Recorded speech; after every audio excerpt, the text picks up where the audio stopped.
Welcome back.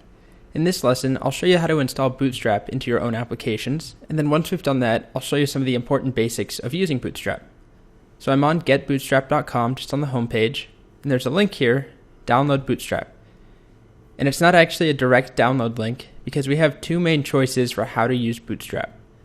We can either download the files, and I'll do that to start, and then we can take those files and add them into our application.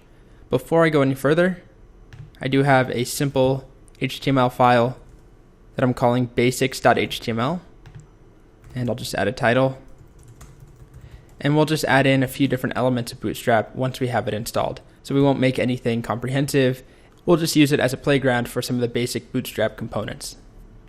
Okay, so let's start by adding just a simple h1, Bootstrap basics, and save. And then let's open this up in the browser. Just keep that there for now. Now to install Bootstrap, I did download it. So if I open up that file, you can see inside of here there's a few different components. There's a CSS directory, and inside the CSS directory there are quite a few files, but there's really only one important file, which is bootstrap.css. And this is actually the same file here, bootstrap.min.css, except it's been minified, it's been shrunken down to take up less space.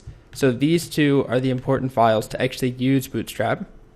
Then this is a Bootstrap theme. All three of these are used to help add a custom theme to Bootstrap, so that doesn't matter as much. All we need is bootstrap.css. And I'm going to start by just opening it up so you can see what we're working with. This is the main Bootstrap CSS file. It's just a lot of classes. If you look at every single line of CSS almost is a class declaration, dot something. And then what we can do is use those classes inside of our applications. So if we want to have a button with white text and a red background, we're going to apply dot button danger. And that's what this is doing here. Dot button danger has white text, a red background, and a reddish border. So let's go ahead and include this in our application, just like any other CSS file. So what I'll do is just drag it over here into the same directory where I have my basics.html. And I could also do bootstrap.min.css in place of this one. It doesn't really matter. Technically this one loads a little faster because if I open it up, you can see it's this one giant line. All the white space has been removed, so it's easier to load. But I'm going to use this longer version just so that you can see exactly what we're working with. So now we're going to go into our actual file here. I'll close this down. And we're going to include bootstrap.css. So just like any other style sheet, we need a link tag, and the href is bootstrap.css. And if we save and we refresh our page here, you'll notice a slight difference. Watch the font on this h1. It changes. We now have Bootstrap installed, or at least the CSS that goes along with Bootstrap, and that's all we'll need for now. We won't be working with the JavaScript just yet. There is another option for installing Bootstrap that they actually give to you on the Get Bootstrap website, right here, Bootstrap CDN. We can take this link right here and add that to our code, and it's a link to a hosted version of that same file. So if we open that in the browser and paste that in, you can see it has the contents of the minified file, and it's hosted at this URL, so we can just have a link to that URL. So I can replace that with another link tag and paste that URL in, and I'll comment this one out for now and go back and refresh, and nothing changes. The only difference is that in the first case, we had the file downloaded on our computer that we're linking to, and in the second case, we're linking to an external file that's hosted online. Now let's go to the Bootstrap docs and start playing around with some of these components. So go back to Get Bootstrap, and let's click on CSS. And I'm just going to point out some of the more important pieces that we'll be using. So let's start simple with buttons. If we want to use a button, all that we have to do is use a btn class followed by a type of button. There's btn default, which will give us a white button.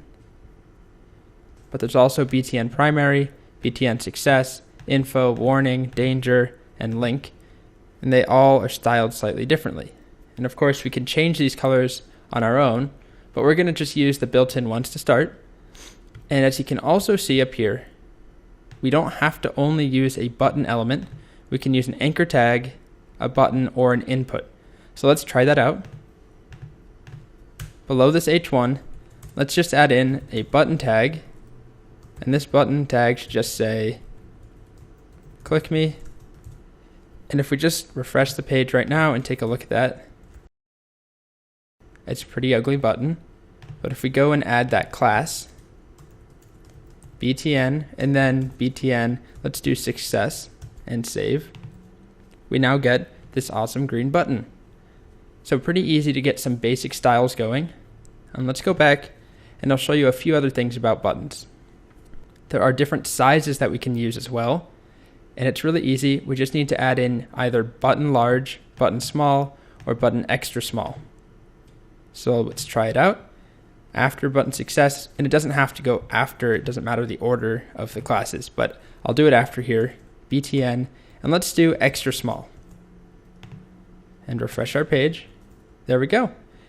And I'll move this over now, and let's add in a few more buttons, but this one will be an anchor tag. And this will be an A tag where we have href equals http://www.getbootstrap.com, and then the text will just say Bootstrap docs. Let's make this a little bit bigger. And then we'll add in class. And class needs to equal btn. And let's do btn-info. And we'll make it large, btn-lg. And refresh. We now have two buttons. One is an actual button element. Another one is an anchor tag. And if I click this, you can see it is an anchor tag. So already in the first minute of using Bootstrap, we've been able to get decent looking buttons that would have taken 10 to 15 lines of CSS on our own to replicate. Let's go back now, make this full screen again, and I'll show you a few other things about buttons. So we have sizes. We also have different states where we can make a button appear as if it's active. And to do that, we just add the active class. So if we try that now, let's add in a few buttons. So I'm going to duplicate our little miniature click me button 3 times. And on the last one, or on the middle one, I'll add the class active. And refresh.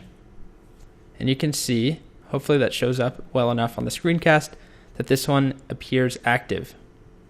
Let's go back.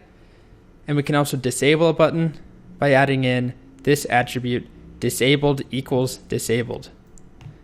Let's go back and let's disable the last one. Refresh. And now this button is disabled. We get that nice little icon. It doesn't have a hover effect where it changes color anymore. It's clearly a disabled button. Great. Last thing I'll show you is that we can change the colors again. So button danger, and that gives us that reddish orange. And you can see all the colors here. And of course, you could change those by overriding the styles. So you could do something like this. Rather than making another style sheet, I'll just do it here for now, because we're just going to do one line, and we'll select .btn danger. And we can change the color to be orange. And now my btn danger, the text is orange. And if I wanted to actually change the background, I could do background is orange.